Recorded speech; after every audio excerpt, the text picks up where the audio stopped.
A crying dog wanted to hug his dying owner for one last time. But what happened next broke everyone. On a stormy night, outside a cold hospice door, a soaked hound refuses to leave, howling for the man he loves. Inside, a dying old worker takes his final breaths, unaware that his best friend is only a few feet away. Locked out by rules, policies, and people who've forgotten what love means.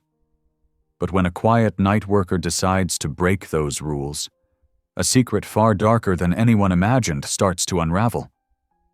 What is this hospice really hiding? And why are they in such a hurry for the old man to die? In a world where compassion costs everything, one woman's choice and one dog's love will change everything. Will she risk it all to reunite them before it's too late? I'd love to know. Where are you watching from? Type it down below, and while you're here, subscribe so you'll always catch the next story. The winter wind howled like a wounded animal, rattling the windows of Bright Crest Hospice with fierce determination. Remy Dalton leaned against her mop, her gray-blue eyes heavy with exhaustion as she gazed out at the swirling snow. The night shift was usually quiet, just the way she liked it. No expectations, no pressure, just her and the endless corridors to keep clean. A scratching sound caught her attention. At first, she thought it was just another trick of the bitter wind. But there it came again, more desperate this time. Remy moved closer to the glass doors at the entrance, squinting through the frost-covered panes. There, illuminated by the security lights, stood a large black and tan hound, his paws scraping frantically at the door.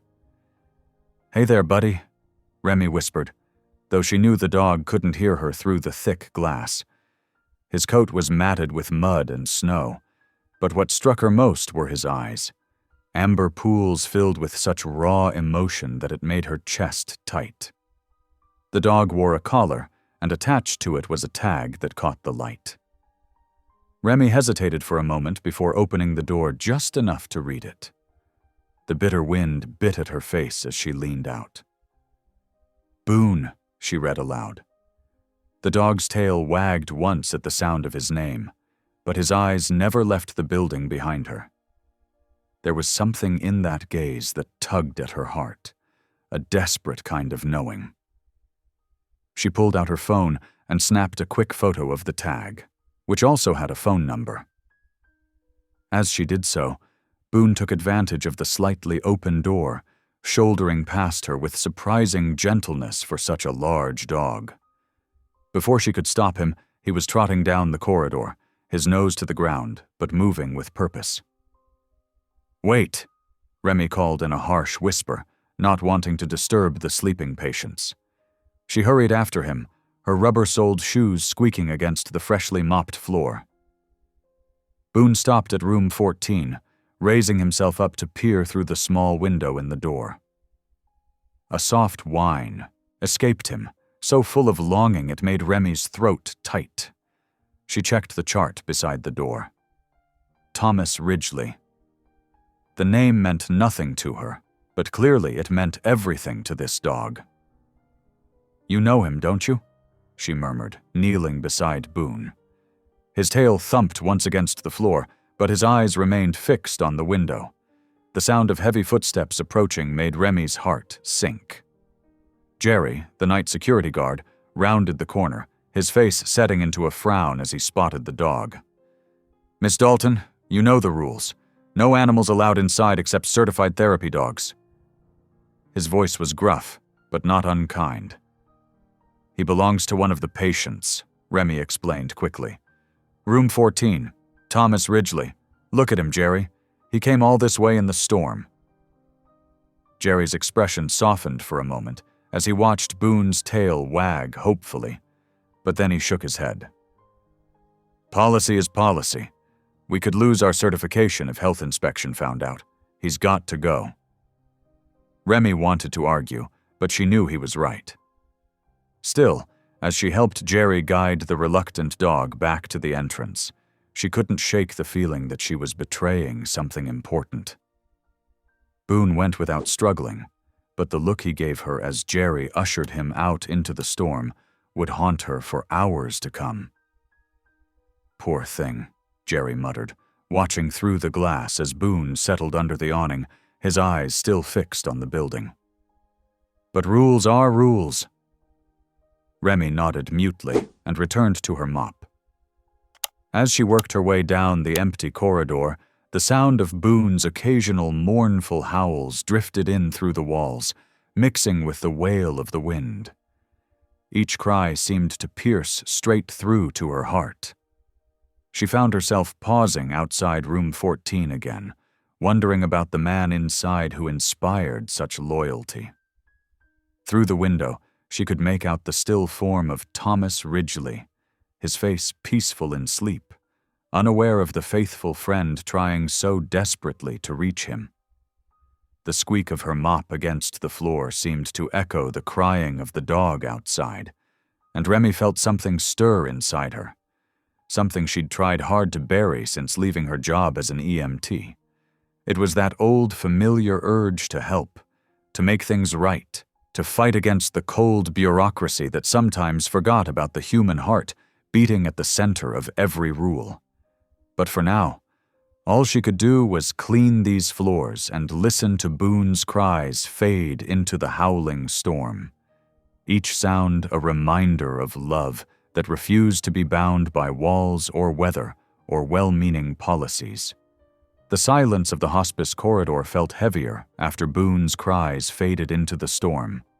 Remy couldn't shake the image of those pleading amber eyes from her mind as she pushed her mop bucket toward the utility closet.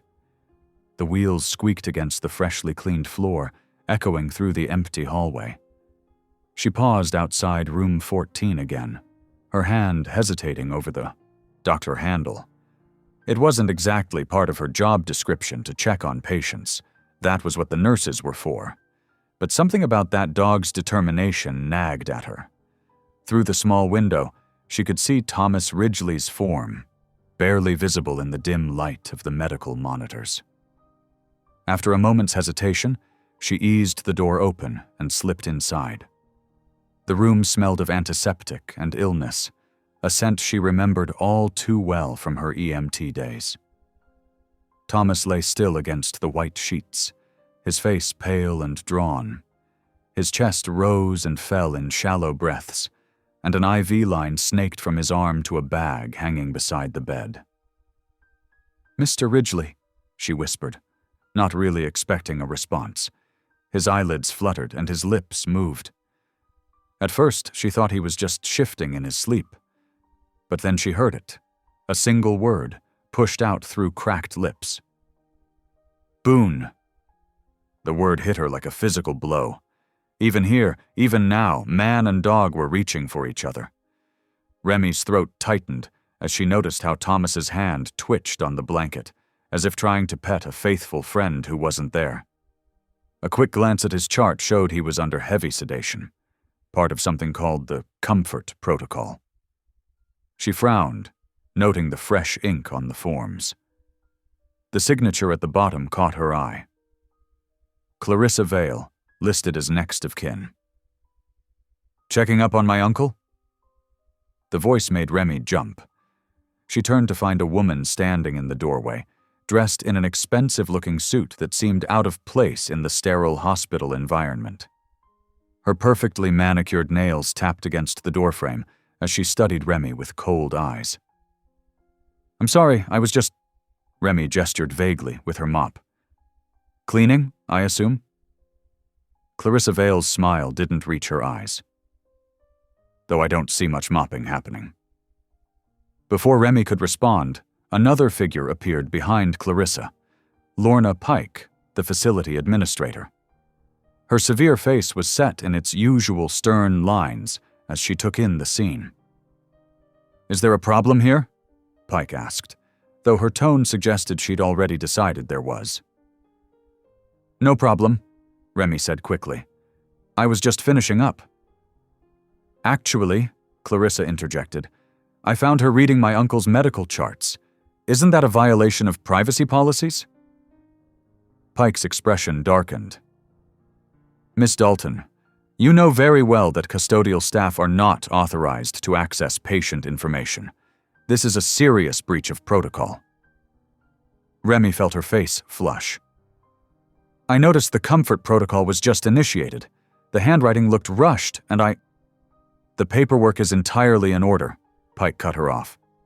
Ms. Vale has power of attorney, and she's made her wishes clear regarding her uncle's care. A notary was present for all signatures. Clarissa nodded, that cold smile still in place. Everything's been handled properly. We just want Uncle Thomas to be comfortable in his final days. Something about the way she said it made Remy's skin crawl. She looked back at Thomas, still murmuring his dog's name in his sedated state. But his dog was here earlier, Remy pressed. Boone. He came all this way in the storm. Shouldn't Mr. Ridgely at least know? That mongrel is no longer his concern, Clarissa said sharply.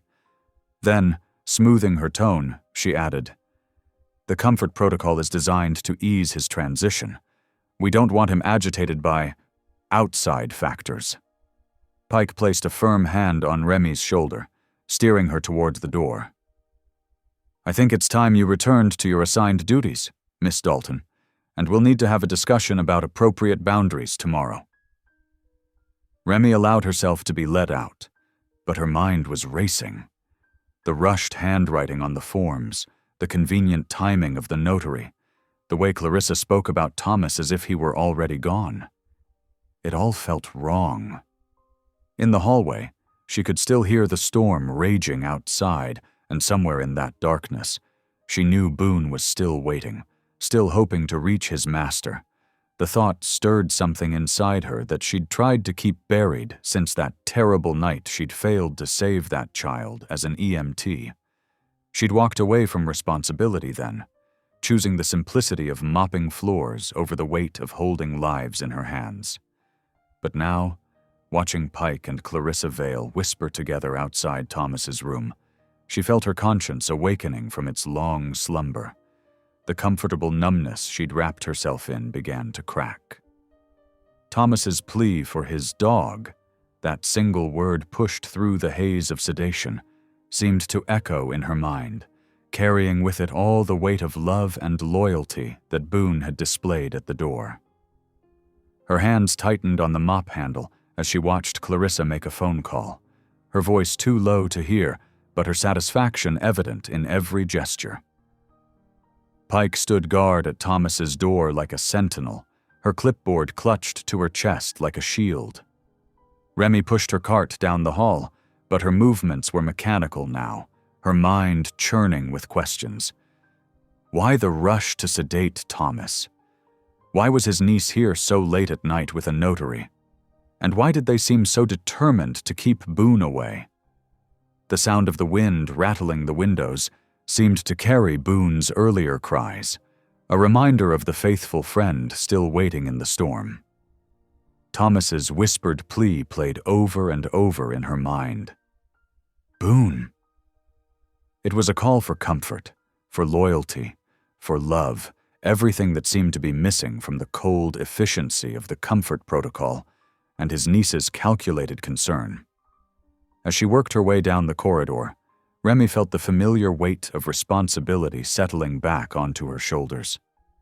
She'd chosen this job to escape that burden, to hide from the possibility of failing someone else who needed her. But Thomas's quiet plea and Boone's desperate loyalty were awakening something she'd thought long dead. The need to stand up, to act, to fight for what was right. The storm continued to rage outside, but inside Remy's heart, a different kind of storm was brewing, one that would force her to choose between the safe numbness of looking away and the risky path of getting involved. The mop moved across the floor in steady strokes, but her mind was already racing ahead, wondering what secrets lay hidden in that rushed paperwork, and what price Thomas Ridgely might pay for his niece's efficient handling of his final days. The digital clock on Remy's phone read 2:15 in the morning, but sleep wouldn't come. She tossed in the break room's threadbare recliner, Thomas's whispered "Boone" echoing in her mind. The storm outside had weakened to a steady drizzle, its rhythmic patter against the windows usually soothing. Not tonight. A scratching sound cut through the rain. Remy sat up, her heart quickening. There it was again, a desperate scraping coming from the emergency exit near room 14. She grabbed her flashlight and headed down the darkened corridor. Through the exit's small window, she caught a glimpse of movement. The beam of her flashlight revealed Boone, his black and tan coat slick with rain, pacing in circles. His paws left bloody prints on the concrete. "Oh, buddy," Remy whispered, her throat tight. The dog's amber eyes met hers, filled with such trust and desperation that she felt something crack inside her chest. She knew the rules. No animals allowed. Pike had made that crystal clear.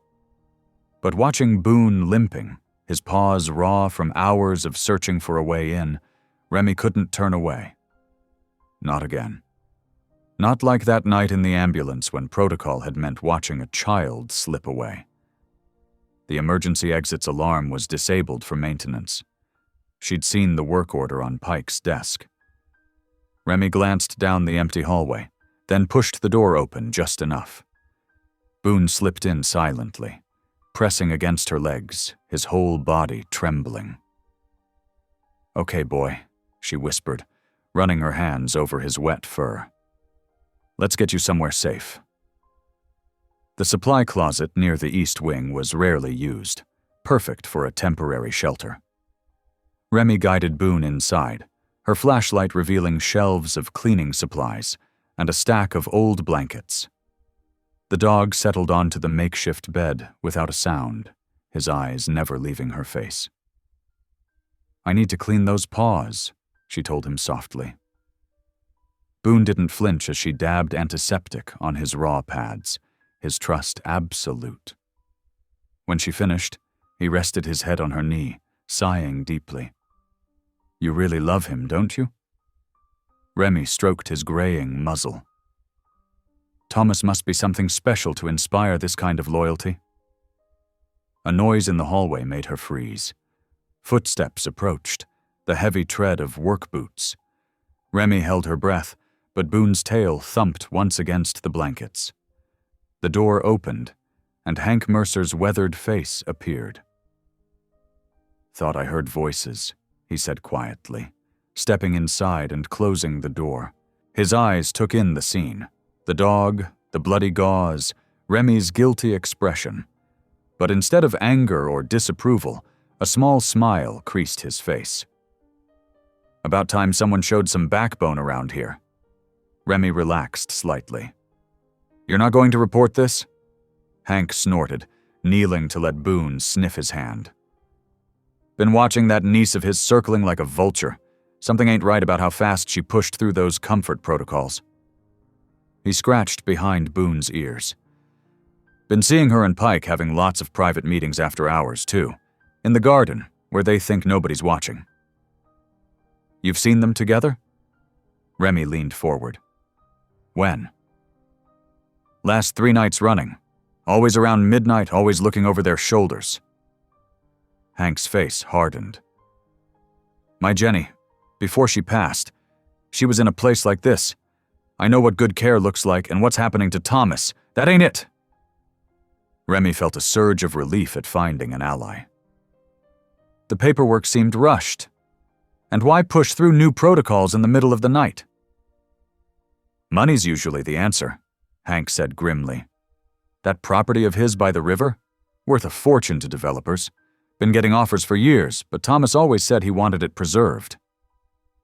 Boone whined softly, and Remy resumed stroking his head. "What can we do?" "For now, keep this fellow safe and watch. Document everything that seems off." Hank stood, his knees cracking. "I'll bring some food and water before my shift ends. And Remy?" He paused at the door. "You did good, letting him in. Sometimes doing right means breaking rules." After Hank left, Remy sat in the dim closet, listening to Boone's steady breathing. The dog's unwavering loyalty had awakened something in her, a sense of purpose she'd buried along with her EMT badge. Looking at his trusting face, she made a silent promise to both Boone and Thomas. She wouldn't look away this time. She arranged the blankets to make Boone more comfortable, knowing she'd have to leave soon to finish her rounds. But for now, she sat in the quiet dark, one hand resting on Boone's warm flank, feeling the steady thump of his heart.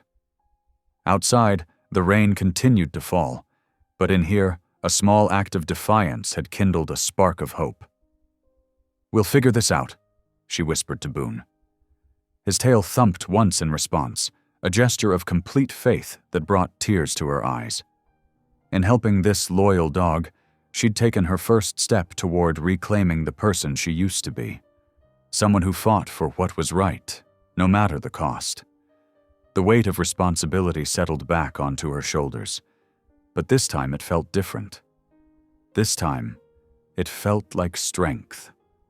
The next evening arrived with a biting chill. Remy made her way through Bright Crest's dimly lit halls, her footsteps echoing against the polished floors. Her morning had been spent worrying about Boone, though Hank had assured her the dog was safe and well-fed in his temporary shelter. At 11:30, she found a note tucked into her locker. Security office, midnight. Chakish. The security office sat in the basement, a windowless room filled with humming monitors. Hank was waiting when she arrived, his face grim in the blue glow of the screens. "Lock the door," he said quietly.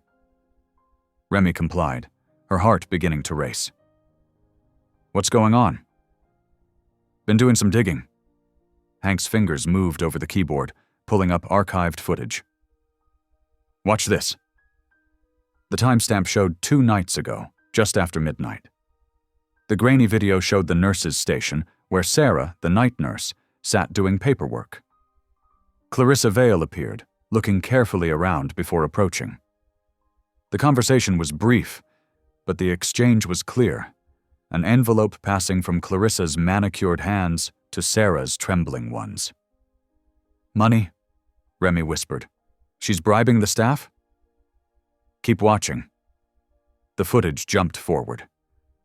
Now Lorna Pike stood at the station, examining a chart. She nodded approvingly, making a note before walking away with a satisfied smile. "It's all connected," Hank said, his voice heavy. "The comfort transitions program, the rushed protocols, the efficiency bonuses, it's a pipeline. They're pushing patients through as fast as they can." Remy felt sick. For profit? Insurance pays out more for terminal care in the final days. The faster they process patients. He didn't finish the sentence. "But that's murder." The word stuck in her throat. "They call it comfort care. Makes it legal, sort of." Hank pulled up another clip. "Here's Clarissa again, this time with the notary. Watch how fast they move through the paperwork. No real explanation to Thomas, no time for questions, just signatures and done." Remy watched the scene unfold, anger building in her chest. Thomas lay propped in his bed, clearly confused, while Clarissa efficiently shuffled papers before him. The notary barely glanced at the documents before stamping them. His property, Remy realized. They're taking everything before he's even gone. "That riverside land alone is worth millions. Perfect for condos, they say." Hank's voice dripped with disgust. "Thomas wanted it preserved.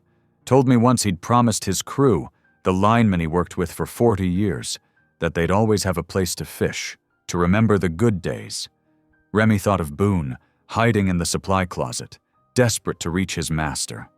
She thought of Thomas, sedated and alone, his final wishes being stripped away by predatory relatives and corrupted caregivers. "I've seen this before," she said quietly.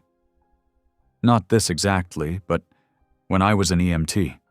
People taking advantage, systems failing those who need help most. I quit because I couldn't handle watching it happen." And now? She straightened her shoulders.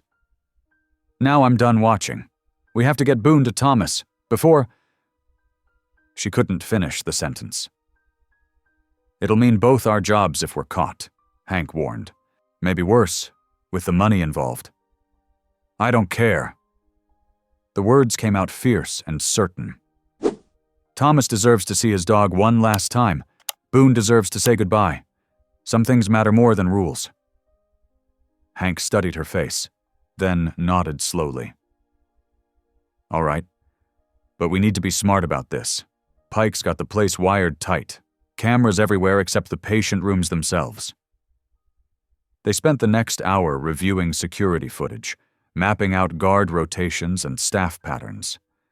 Hank showed her the blind spots, the camera angles, the brief windows when the halls were clear. Night shift changes at 4 a.m., he explained. That's our best chance, 15 minutes while they do handover in the break room. But we'll need a distraction to clear the nurses' station. Leave that to me, Remy said. I know how to trip the cleaning supply sensors. Make them think there's a chemical spill that needs checking. As they finalized their plan, Remy's phone buzzed. A message from the day shift custodian. Pike implementing new overnight protocols. All patients to be checked hourly starting tomorrow. Extra staff being brought in. They're accelerating, Hank said grimly.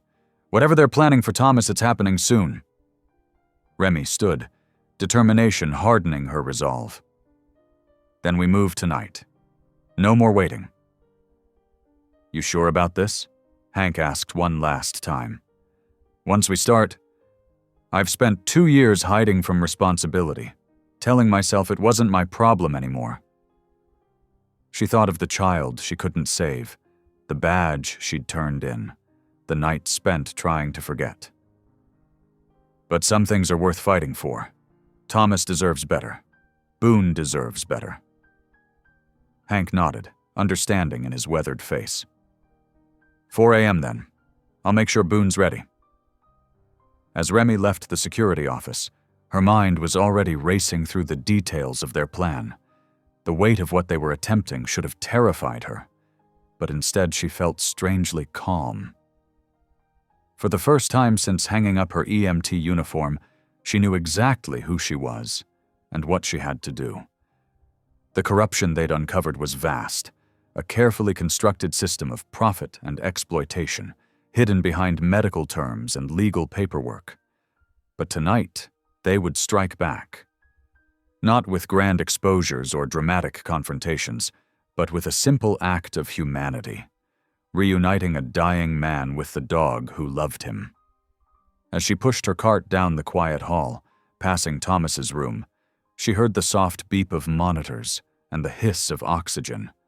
3 more hours until they made their move. 3 hours to prepare for whatever consequences might come. Hold on, she whispered, though she wasn't sure if she was speaking to Thomas, to Boone, or to herself. Just hold on a little longer. The night stretched ahead, full of possibility and danger. But Remy kept moving, her steps steady and purposeful. She had found her mission again, her reason to stand up and fight. And this time, she wouldn't back down. Remy's fingers hovered over her phone, Wade's number still memorized after all this time. 2 years of silence stretched between them like a chasm. She took a deep breath and pressed dial before she could lose her nerve. 3 rings, 4. Then his voice, professional and detached. Kincaid. Wade, it's Remy. The silence that followed felt endless. She could picture his face, the way his jaw would tighten, the subtle shift in his stance. When he finally spoke, his tone was carefully neutral. Didn't expect to hear from you, not after… I know. Remy's throat tightened. I wouldn't call if it wasn't important. I need your help. She explained the situation. Thomas, Boone, the corruption at Bright Crest. Wade listened without interrupting, but she could feel his resistance growing with each word. So you want me to what? Help you break protocol at a hospice facility? His voice held an edge she remembered too well. Like old times, rushing in to save everyone? This is different, Remy insisted. Thomas is being exploited. His niece is stealing his property before he's even gone. We have proof of illegal payments, doctored paperwork. And you decided to get involved? After 2 years of running away from everything and everyone? The bitterness in his voice made her flinch. What happened to I can't handle the responsibility anymore? Boone whined softly from his hiding place in the supply closet. Remy opened the door, letting him press against her leg. His presence steadied her. I was wrong to leave like that, after losing Sarah. She swallowed hard, the memory of the failed rescue still raw. I couldn't face anyone, especially you, but I can't walk away from this. Thomas deserves better. Wade's breathing changed slightly, a tell she recognized from their years working together. He was wavering. We need someone with medical authority, she continued. Someone who can document Thomas's mental state if he becomes lucid. The property transfer happens tomorrow afternoon. This is our only chance to stop it. Another long pause. Then, you're still the most stubborn person I've ever met. Is that a yes? A heavy sigh. Dawn shift, you said? I'll be there at 5 o'clock in the morning. But Remy... His voice softened slightly. Don't disappear on me again. After hanging up, Remy leaned against the wall, emotionally drained. Boone nuzzled her hand, his amber eyes full of understanding.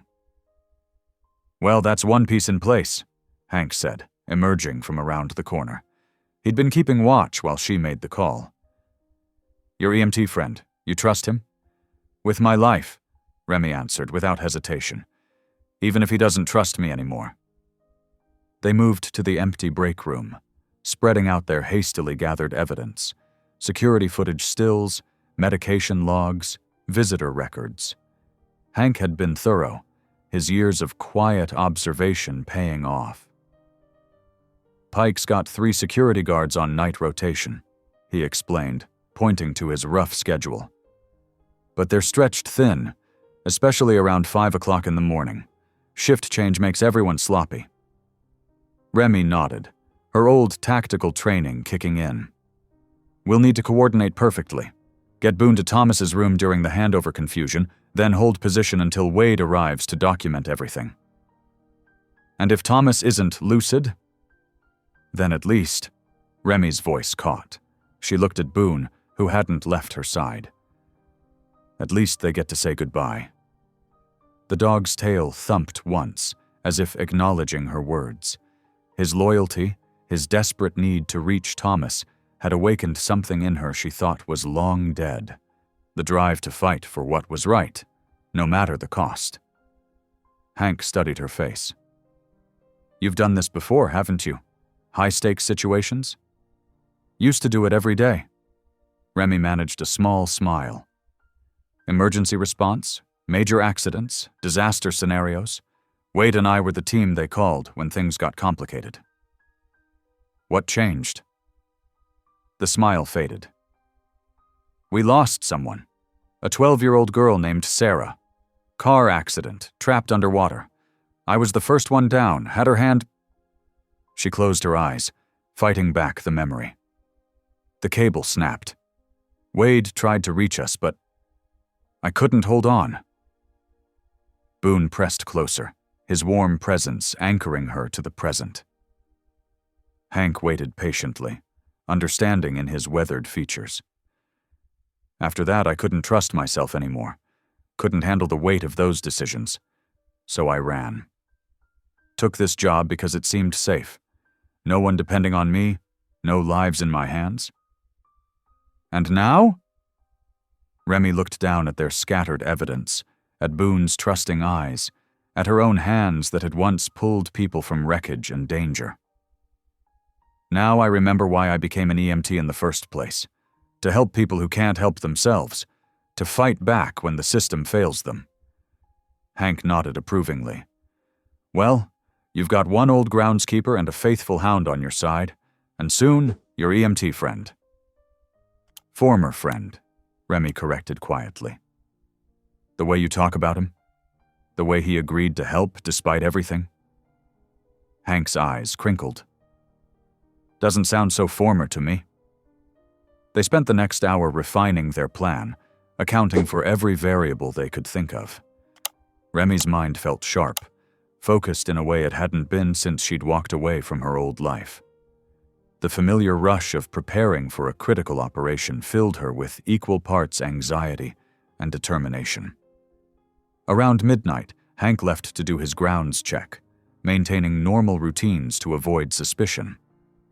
Remy sat with Boone in the supply closet, her hand buried in his thick fur. "Just a few more hours, boy," she whispered. "Then we get you to Thomas." Boone's eyes never left her face.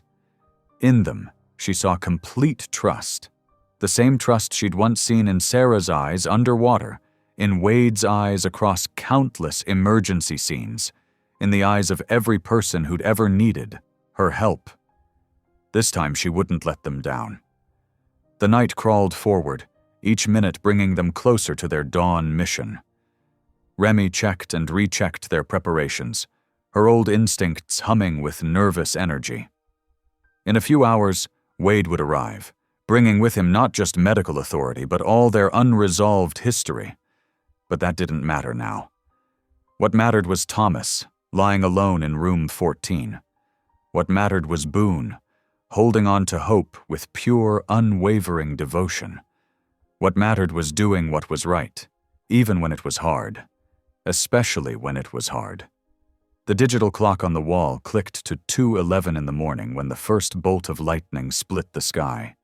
Thunder cracked like a whip, and darkness swept through Bright Crest Hospice as every light winked out at once.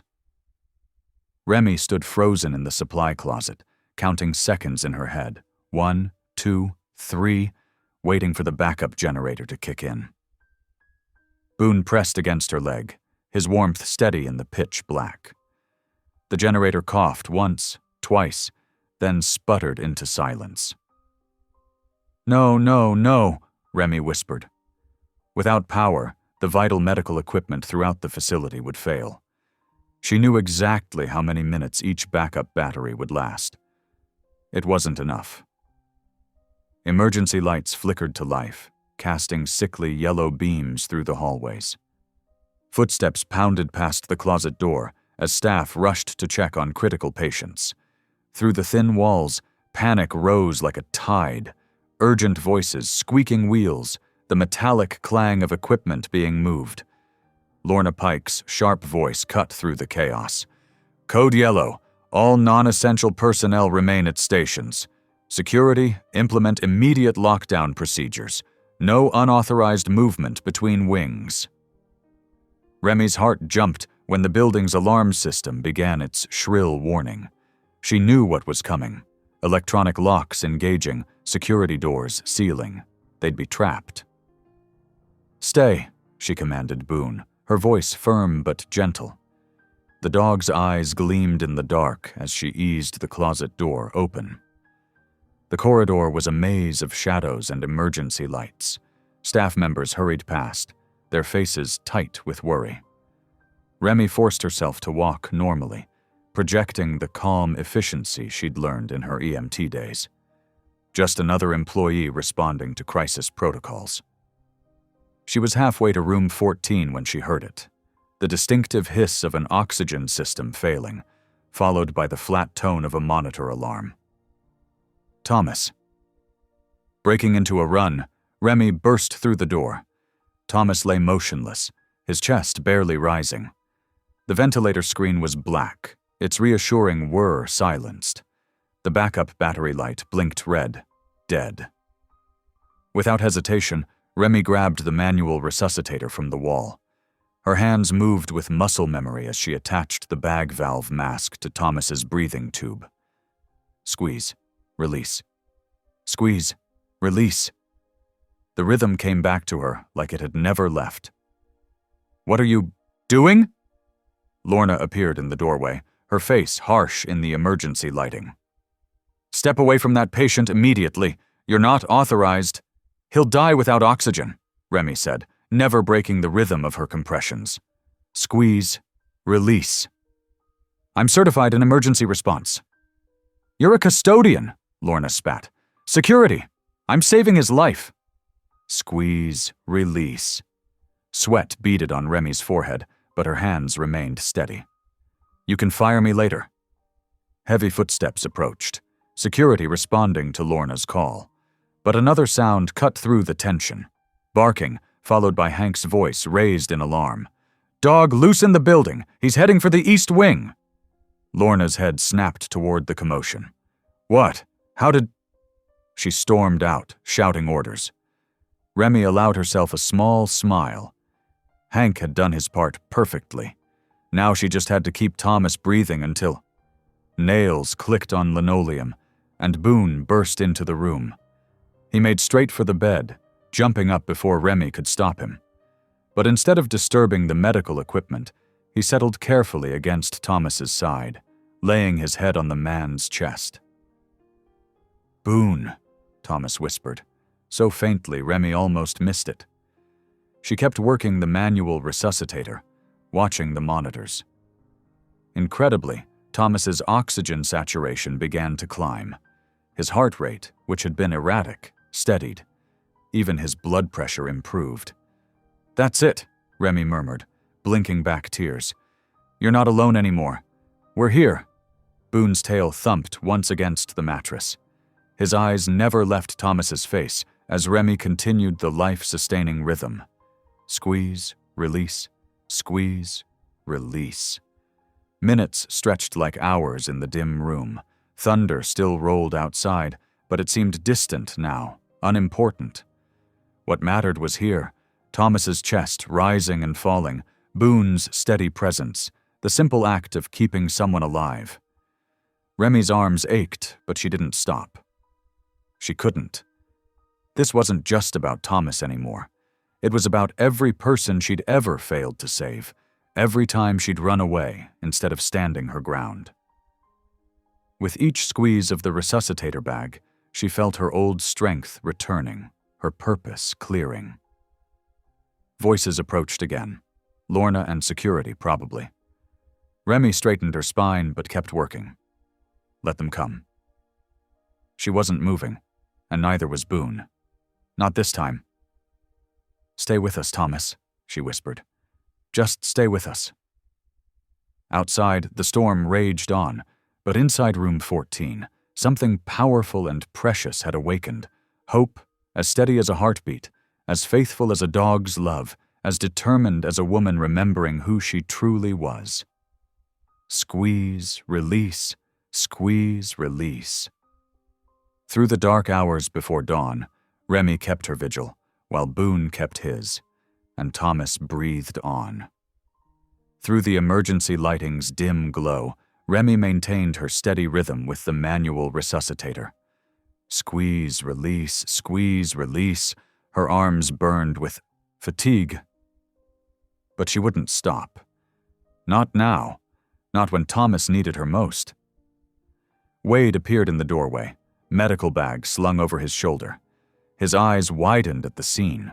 Remy performing manual ventilation, Boone curled protectively against Thomas, the room lit only by battery-powered lanterns. "How long has the power been out?"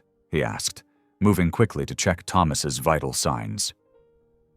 23 minutes, Remy answered between breaths. "Backup generator failed. His oxygen saturation is holding at 89%. Wade nodded, his paramedic training taking over. "Good work, Rem. Let me take over for a bit." She shook her head. "I've got this. Check his other readings." Their eyes met briefly, and something passed between them.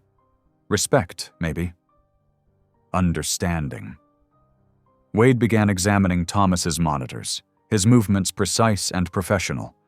Through it all, Boone stayed perfectly still, his presence seeming to anchor Thomas to consciousness.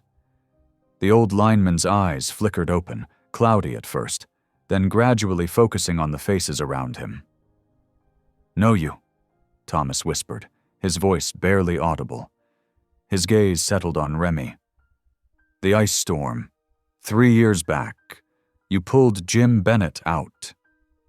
Remy's hands faltered for just a moment on the resuscitator. Jim Bennett, her last rescue before she'd quit emergency services, the foreman who'd fallen through ice during a repair job. That was you, Thomas continued. Never forgot those eyes. Determined eyes. Wade moved closer, phone in hand. Mr. Ridgely, are you comfortable? Do you know where you are? Dying place, Thomas said with surprising clarity. But not quite yet. His hand found Boone's fur, fingers threading through it weakly. My boy found me. Remy kept pumping steadily, but her throat felt tight. He never stopped looking for you, Mr. Ridgely. He's been trying to get to you for days. Thomas's face softened. Good dog. Best friend I ever had. He coughed, and Remy adjusted the mask slightly. Need to say something. Important. Wade held up his phone. Sir, would you like me to record a statement? As a paramedic, I can witness it officially. Thomas nodded. Yes, before she comes back. That woman. My niece. Clarissa Vale? Remy asked gently. She came with papers, Thomas said, his voice growing stronger with urgency. Said it was for comfort care. But she lied. Kept pushing about the property. My riverside land. He paused, gathering strength. Wanted me to sign it over. Said she'd make sure Boone was taken care of. Wade pressed record on his phone, holding it steady. Please state your name and whether you're making this statement of your own free will. Thomas James Ridgely. And yes, this is my choice. Clear mind. His fingers tightened in Boone's fur. That land? 42 years I worked the lines. Saw too many good men broken. Dogs like Boone. They heal people. Better than medicine sometimes. Remy continued the steady rhythm of ventilation, but her heart pounded. She could sense the importance of what was coming. My property, Thomas continued. I want it used for something good. A place for working dogs, therapy dogs, help people heal, not to be sold, not to be developed. His eyes found Wade's camera. Clarissa Vale tried to force me to change my will, brought her own notary, threatened to have Boone put down if I didn't sign. A low growl rumbled in Boone's throat, but he didn't move from Thomas's side. The administrator here, Thomas added, she's part of it. They think I'm too far gone to notice. But I see. I remember. Wade's voice was steady, professional. Are you stating that Clarissa Vale and Lorna Pike attempted to coerce you into changing your will under duress? Yes. Thomas's voice was firm, despite his weakness. Want it all on record. My land goes to the trust, for the dogs, for people who need healing. His eyes found Remy's. You'll help? Make sure it happens right? Remy felt tears threatening but kept her voice steady. I promise, Mr. Ridgely, we'll make it right. Good girl, he whispered. Knew those eyes. Hadn't lost their fight. He turned back to the phone. That's my statement. Sound mind, free will. Let the lawyers sort it proper. Wade ended the recording, quickly sending it to multiple secure locations. I've got it, sir. Safe and documented. Thomas relaxed slightly against his pillows, one hand still buried in Boone's fur. Tried to keep me from my dog, he murmured, like trying to split a man's soul in two. Boone whined softly, pressing closer. The old hound's devotion was palpable, filling the dim room with something profound and pure. You did good, boy, Thomas told him.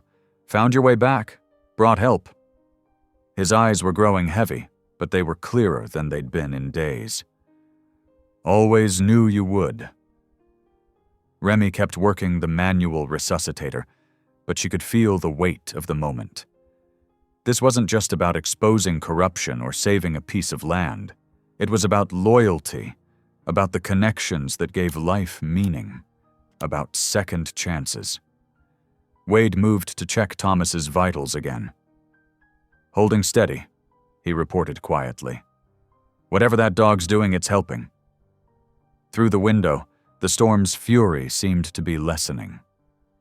Dawn wasn't far off, though the power remained out. In the lantern's gentle light, Thomas drifted into peaceful sleep, his breathing more regular now. Boone maintained his protective vigil, and Remy kept up her life-sustaining rhythm. "You never told me," Wade said softly, "about saving his foreman." "Last rescue before I quit," Remy replied between compressions. "Jim Bennett, he lived." "But you still left." "Couldn't save the next one." Her hands never faltered on the resuscitator. "Couldn't face another loss." "And now?" Remy looked at Thomas and Boone, at the trust between them, at the fight for justice that had brought her back to her true self. "Now I remember why we do this, why we keep trying." Wade's hand found her shoulder, squeezed gently. "Welcome back, partner." In the quiet that followed, broken only by the soft sounds of breathing and the distant storm, Remy felt the weight of her promise to Thomas. She would see this through, not just for him and Boone, but for herself, for the person she'd once been, and could be again. The lantern's flame flickered, casting warm shadows across the scene. Thomas sleeping peacefully, Boone standing guard, Wade monitoring vitals, and Remy keeping her patient breathing. 4 souls bound together in the darkness, holding on to what mattered most: truth, loyalty, and the courage to stand firm against the storm. Through the windows of room 14, the first hint of dawn painted the snow-covered grounds in gentle shades of pink and gold. The storm had finally passed, leaving behind a pristine blanket of white that sparkled in the growing light. Inside, the atmosphere remained hushed and watchful. Remy's arms ached from hours of manual ventilation, but she maintained the steady rhythm that kept Thomas breathing comfortably. Wade had connected his phone to a portable battery pack, ensuring the precious video testimony remained safe. He was methodically creating multiple backups, his fingers moving with practiced efficiency across the screen. "Sending copies to my personal cloud, the department's secure server, and my lawyer," Wade explained in a low voice. "No one can make all of these disappear." Boone hadn't moved from his post at Thomas's bedside, his large head resting protectively near his master's hand. The old hound's amber eyes tracked every movement in the room, ears shifting at the slightest sound from the hallway. The door creaked open slowly, and Hank slipped inside, clutching a thick binder to his chest. His weathered face was flushed from exertion, but his eyes gleamed with purpose. "Found these in Pike's office," he whispered, setting the binder on the bedside table. "She got sloppy during the blackout, left her door unlocked while dealing with the generator issue." Remy nodded to Wade, who moved to examine the documents while she continued ventilating Thomas. The early morning light grew stronger, illuminating the pages as Wade carefully turned them. "Patient care logs," Wade murmured, his expression darkening. "Going back 6 months. Look at these timestamps. Comfort care protocols initiated within hours of property transfers or insurance settlements. Every single one." Hank leaned in, pointing to specific entries. "See these initials? LP and CV. Lorna Pike and Clarissa Vale. They're all over these forms, especially in cases with valuable estates." "They were rushing patients through," Remy said, her voice tight with controlled anger. "Using the comfort care protocols as cover to speed up inheritances." Thomas stirred slightly on the bed, and Boone's tail thumped once against the floor. The old man's breathing had stabilized throughout the night, his color notably better than it had been in days. Wade pulled out his phone again, methodically photographing each damning page. This is a gold mine. Patient endangerment, conspiracy to commit fraud, coercion. The DA's office will have a field day with this. The rising sun cast long shadows across the room as they worked, its warmth beginning to melt the snow clinging to the windows. There was a sense of quiet triumph in the air, justice within reach after so many months of hidden corruption. Remy allowed herself a small smile, remembering Thomas's clear-eyed testimony, the strength in his voice as he exposed the truth. Between his statement and these records, Clarissa's schemes would crumble. The land would be protected, transformed into a place of healing just as Thomas wished. Boone's head suddenly lifted, his muscles tensing. A moment later they all heard it, the sharp click of heels on linoleum, multiple footsteps approaching with purpose. The door burst open with enough force to bounce against the wall. Lorna Pike stood in the doorway, her usual precise appearance somewhat disheveled from the night's crisis. Behind her loomed 2 security guards and a man in an expensive suit clutching a leather briefcase. "What is the meaning of this?" Lorna's voice cracked like a whip. "Unauthorized personnel in a patient's room, violation of visiting hours, and is that a dog?" Her eyes narrowed as they fell on the binder. "And theft of private medical records. This is completely unacceptable." The man in the suit stepped forward, adjusting his tie. "I'm Gregory Walsh, representing Clarissa Vale and Brightcrest Hospice. I must insist that any recordings or documents in your possession be surrendered immediately. You're in violation of multiple privacy statutes and facility policies." Boone rose to his feet, positioning himself between the newcomers and Thomas's bed. A low growl rumbled in his chest, not aggressive, but clearly protective. Wade moved to stand beside him, his paramedic's uniform lending authority to his stance. "I'm afraid that won't be possible," Wade said calmly.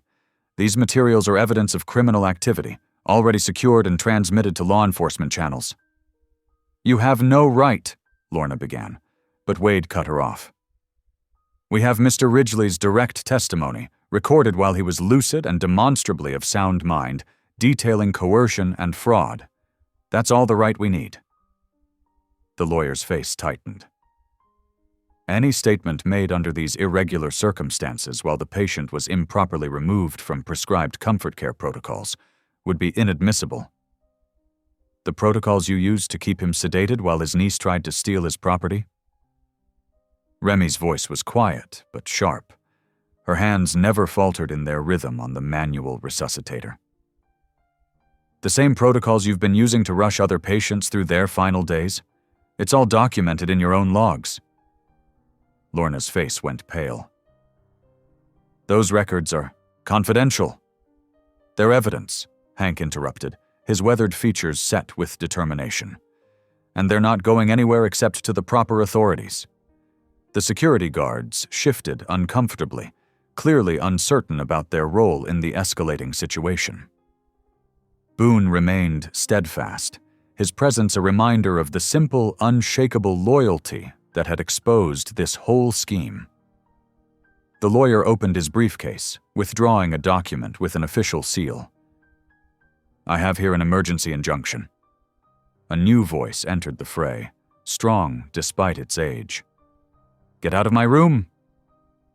All eyes turned to Thomas, who had awakened during the confrontation. His face was tired but composed, his gaze direct and challenging as he looked at Lorna and the lawyer.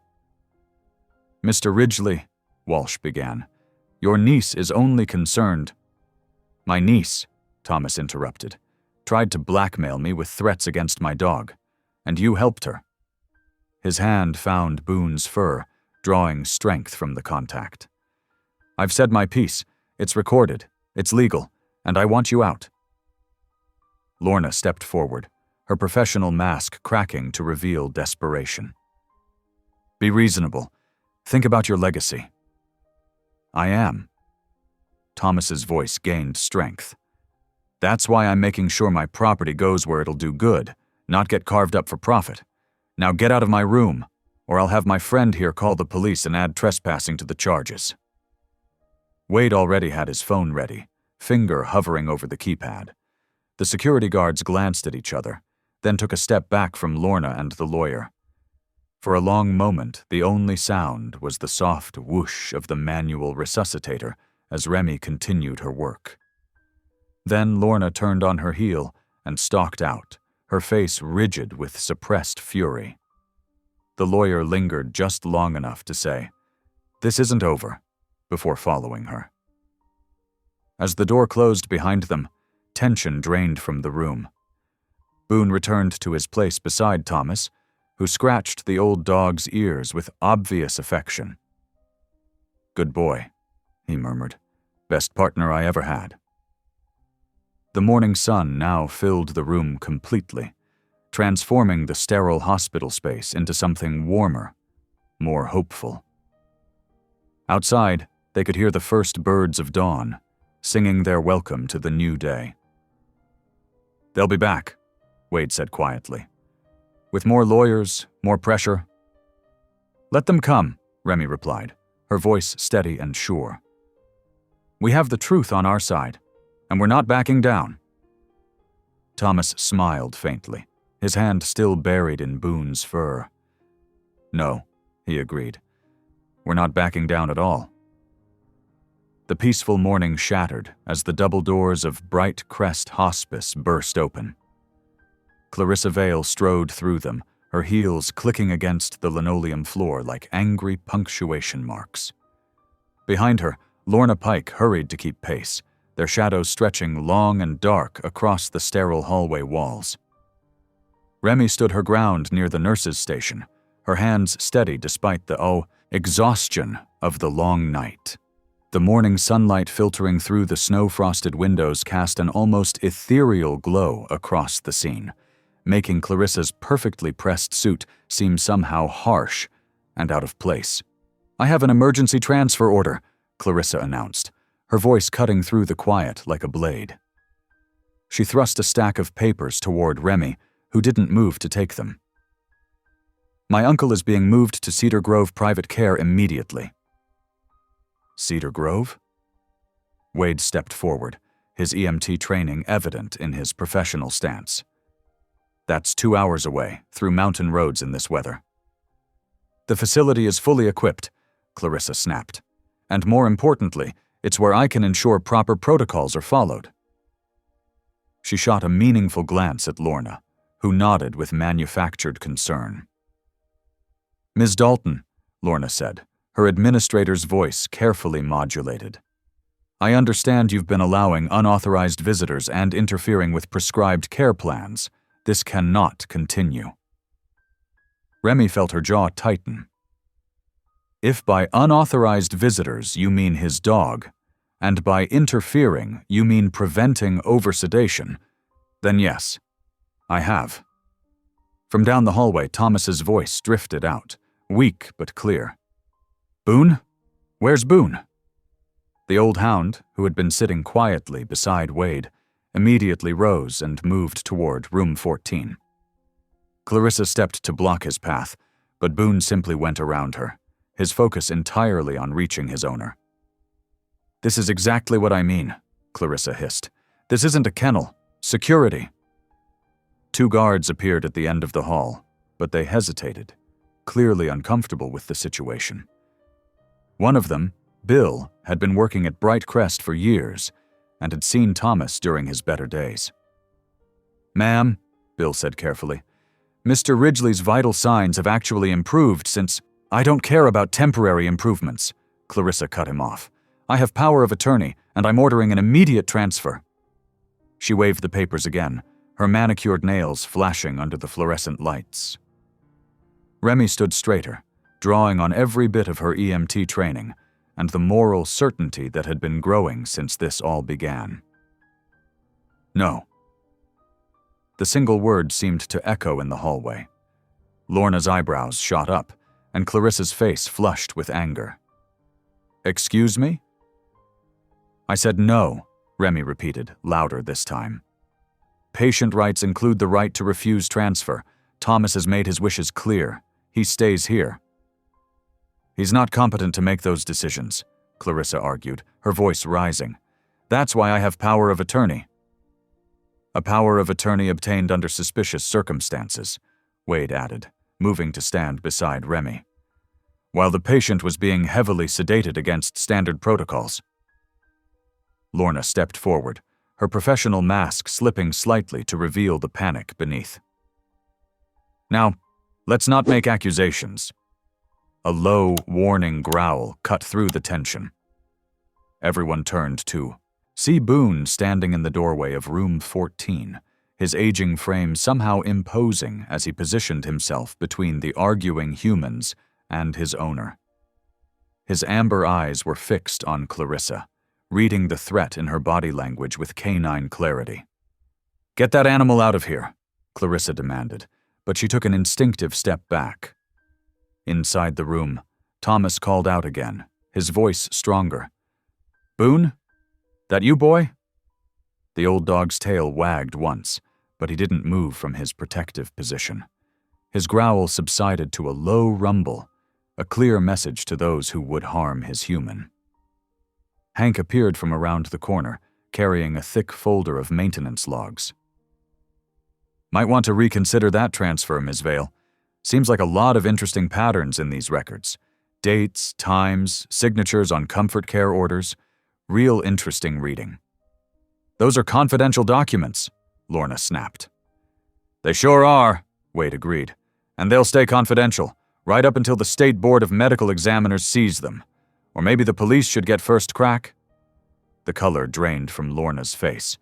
She grabbed Clarissa's arm, whispering something urgent, but Clarissa shook her off. "This is ridiculous," Clarissa declared, though her voice had lost some of its certainty. "I have legal authority." "Legal authority isn't absolute," Remy interrupted.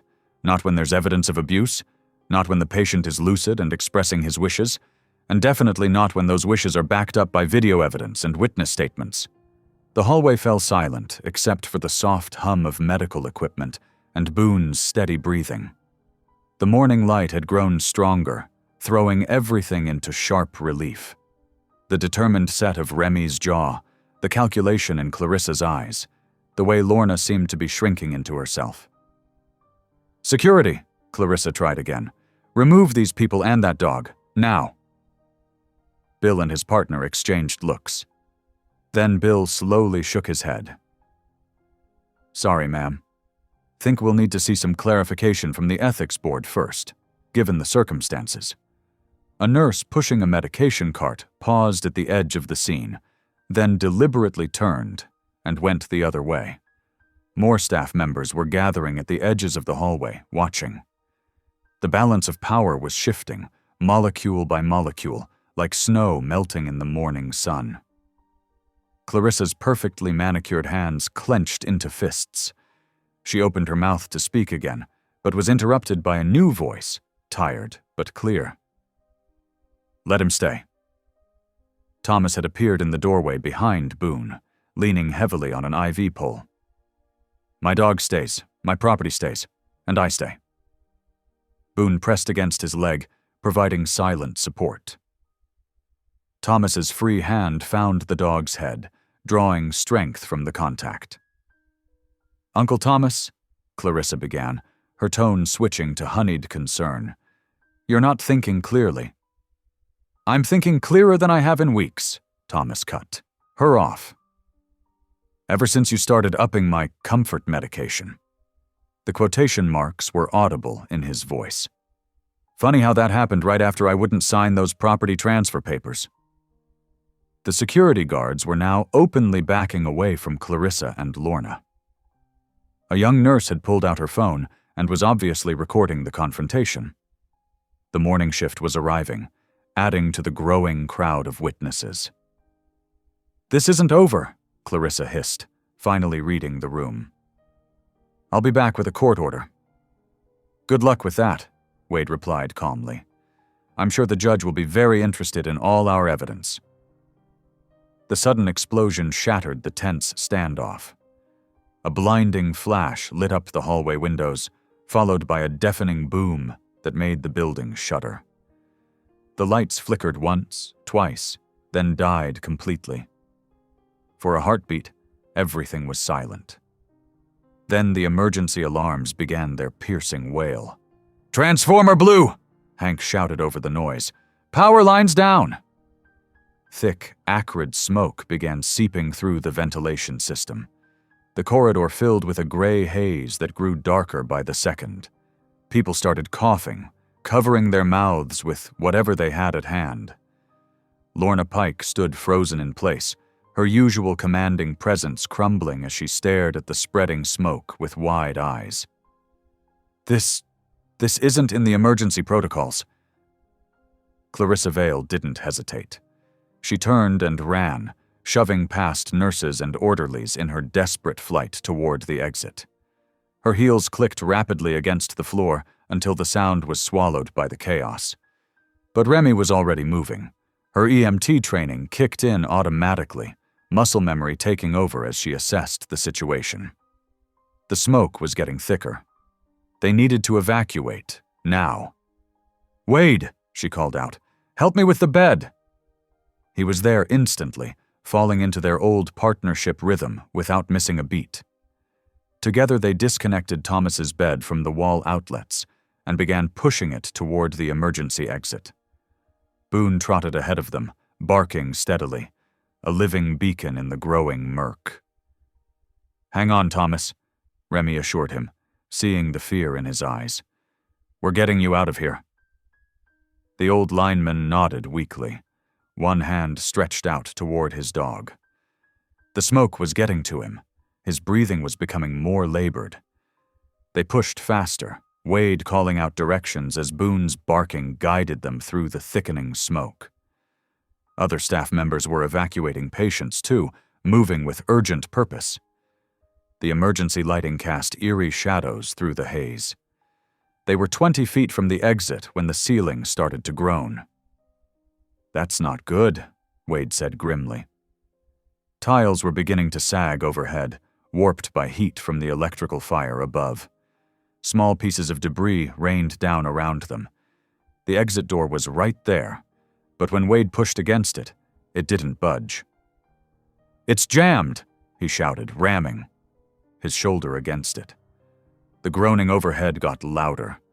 Larger chunks of ceiling were falling now. Boone's barks took on a frantic edge. Remy looked at the narrow gap under the door, then at Thomas on the bed. There wasn't time to find another way out. The ceiling was going to come down any second. "Keep him stable," she ordered Wade, then dropped to her stomach and started crawling under the door. Debris pelted her back as she wiggled through the gap. The smoke was so thick she could barely see, but her hands found the door mechanism. It was bent, warped by heat from the transformer explosion. Above her, the groaning reached a crescendo. She heard Wade shout her name. Remy braced herself and pulled with everything she had. For a terrible moment, nothing happened. Then, with a screech of protesting metal, the mechanism gave way. The door swung open. "Now!" she yelled, scrambling to her feet. Wade pushed the bed forward as Remy pulled. They cleared the doorway with Boone right beside them, just as the ceiling came down with a thunderous crash. A wave of dust and debris billowed out after them. They didn't stop until they were well clear of the building, joining the growing crowd of evacuated patients and staff in the parking lot. The morning sun was bright overhead, making everyone squint after the darkness inside. Thomas was coughing but conscious, his grip tight on Boone's fur as the dog pressed against the bed. Wade checked his vital signs while Remy caught her breath, her throat raw from the smoke. Emergency vehicles were already arriving, their sirens mixing with the still blaring alarms from the building. Fire trucks pulled up, their crews deploying with practiced efficiency. Ambulances started loading the most vulnerable patients for transfer to other facilities. Through the commotion, Remy saw Lorna being led out by security, looking shell-shocked. There was no sign of Clarissa. But right now that didn't matter. What mattered was that Thomas was safe. Boone was with him, and they had all the evidence they needed. She looked down at her patient, seeing the gratitude in his tired eyes. "Thank you," he whispered hoarsely. "Both of you." Boone woofed softly in agreement, making Thomas smile. Wade put a hand on Remy's shoulder, squeezing gently. "Just like old times, partner." She covered his hand with her own, feeling the familiar calluses, remembering all the other emergencies they'd faced together. "Yeah," she said, "just like old times." The smoke continued to billow from the building as firefighters worked to contain the electrical fire. But out here in the morning light, with Thomas safe and Boone standing guard, Remy felt something she hadn't experienced in a long time. Peace. Whatever came next, she knew she'd done the right thing. She'd faced her fears, fought for what was right, and found her courage again.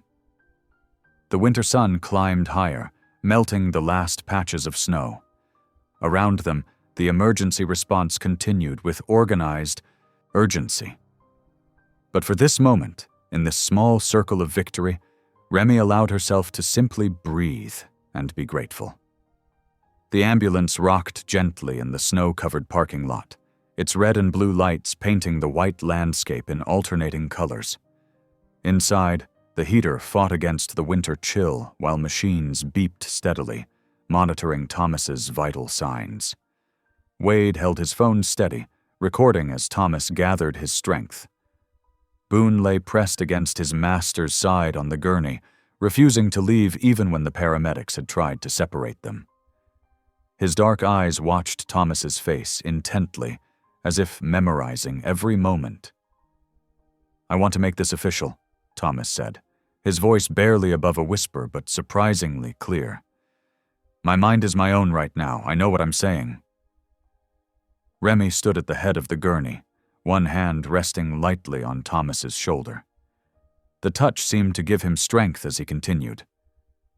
"Everything I own, my house, my land by the river, all of it, I leave to establish a therapy dog program." He paused, breathing deeply.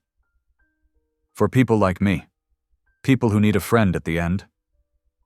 His fingers tangled in Boone's fur. "And I want Remy Dalton to run it." Remy's breath caught in her throat. "Thomas, He squeezed her hand weakly. "You understand, girl. You know what it means to need saving." His eyes, though tired, held a knowing look. "And you've got a gift for it, whether you believe it or not."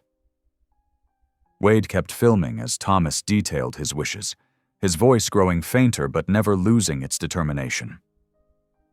Outside, more sirens wailed as fire trucks arrived at the hospice. The sound of their engines provided a distant backdrop to Thomas's words. "Boone stays with Remy," Thomas continued. "He's chosen her already. They'll do good work together." He looked directly into the camera. "This is my true and final will. My niece Clarissa Vale tried to force me to sign over everything. She brought in people to drug me, to rush my death. I was not in my right mind when those papers were signed." As if summoned by her name, angry voices erupted outside the ambulance. The back doors burst open, letting in a blast of cold air.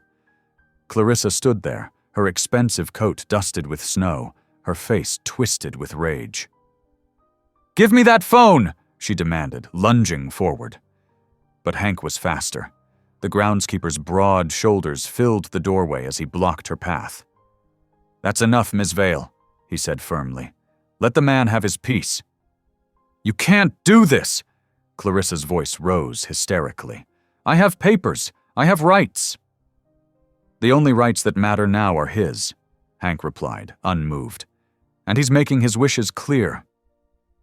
Thomas's voice rose slightly, carrying over the commotion. "I name Remy Dalton and Boone as my family in spirit, if not in blood. They showed me more care and courage than my own kin." His eyes met Clarissa's. "I'm sorry it had to end this way, niece. But greed poisons everything it touches." Clarissa's face went white. She stepped back, her designer boots slipping slightly in the snow. "You'll hear from my lawyers," she spat, then turned and stalked away.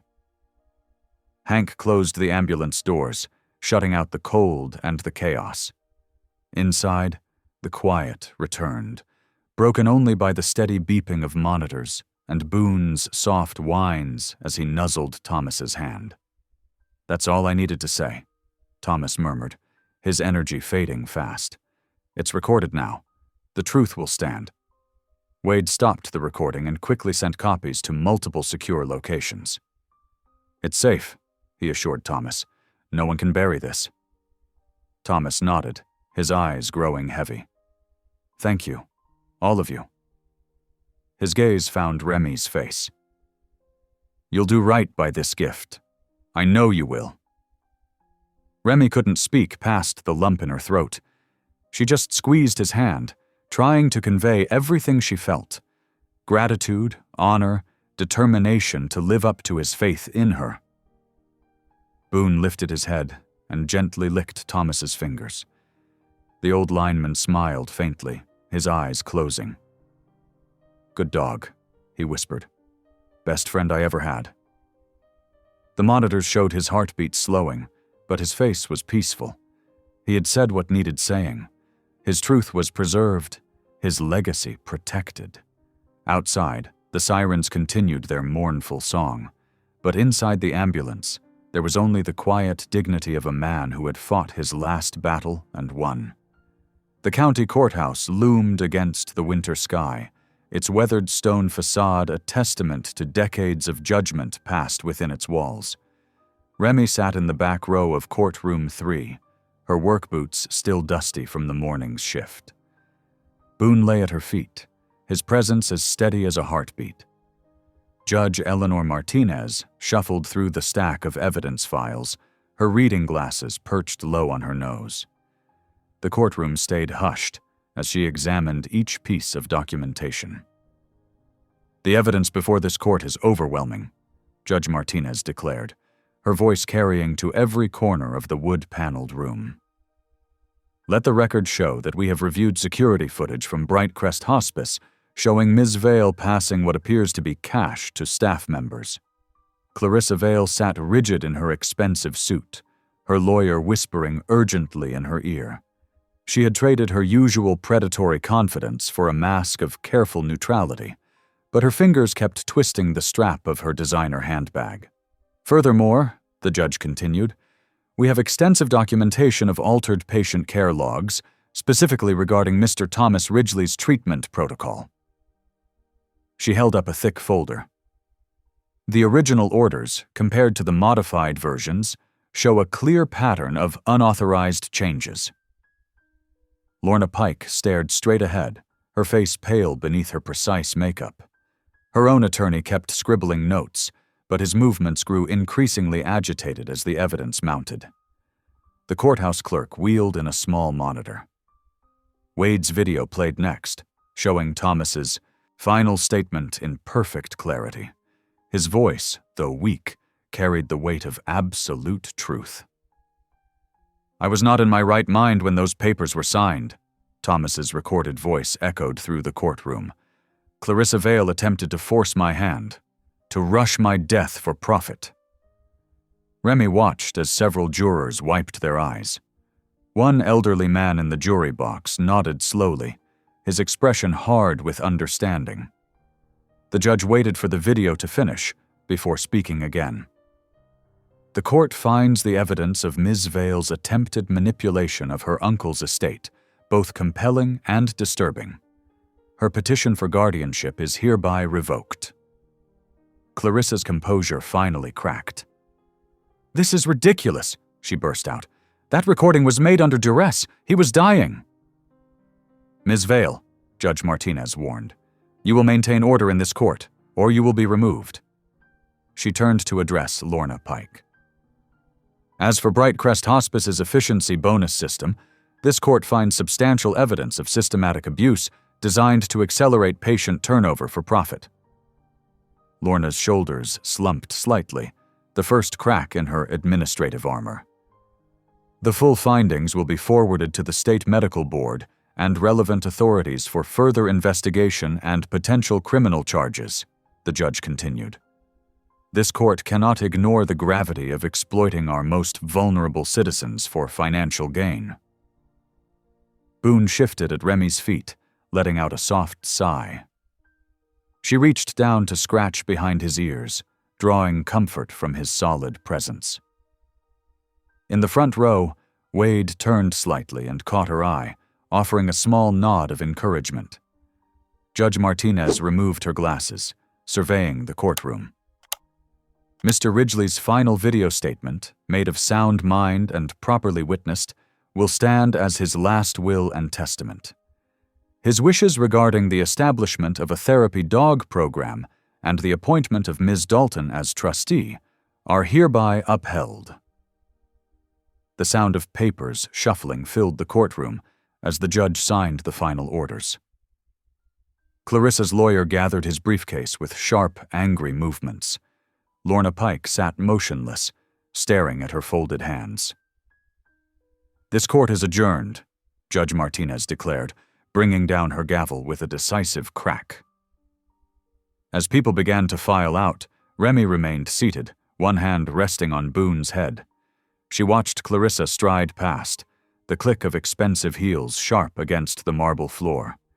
Their eyes met briefly, Clarissa's full of cold fury, Remy's steady and calm. The truth had won. Not through dramatic confrontations or legal maneuvering, but through the simple power of evidence, through a dog's loyalty, a dying man's courage, and the small acts of defiance by people who refused to look away from wrong. Boone's breathing remained slow and steady beside her, a rhythm of unconditional love that had started this whole journey. In the end, his devotion had not only saved his master's legacy but had exposed a system that needed changing. The courtroom emptied slowly, leaving Remy and Boone alone in the quiet. Outside, winter sunshine filtered through tall windows, casting long shadows across the floor. Justice had been served, not with fanfare, but with the quiet triumph of truth over greed. 3 days after the courthouse victory, Thomas slipped away quietly in his hospital room. The morning sun painted soft gold across his peaceful face as he took his final breath, Boone's head resting gently on his chest. The loyal hound hadn't left his side since being officially allowed to stay, maintaining his vigil until the very end. Remy had been there too, holding Thomas's weathered hand as he departed. His last smile had been for Boone, a look of pure contentment knowing his faithful companion would help carry on his legacy. 2 weeks later, Remy stood on Thomas's cherished riverside property, the brass urn heavy in her hands. The late afternoon light filtered through bare branches, and the power lines above hummed their familiar song in the winter wind. This was the place Thomas had spoken of so often in his final days, where he'd spent 4 decades ensuring power flowed to countless homes, where he'd shared lunches with Boone during long maintenance shifts. Boone sat perfectly still beside her, his gray-flecked muzzle lifted toward the horizon.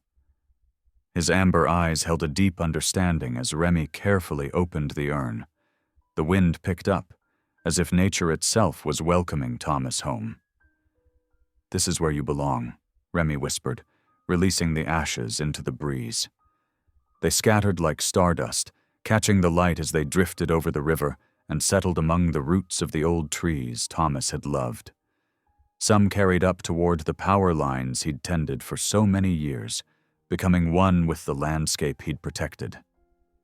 The newly established Ridgely Trust was already accepting its first applications, injured linemen who could benefit from canine therapy programs.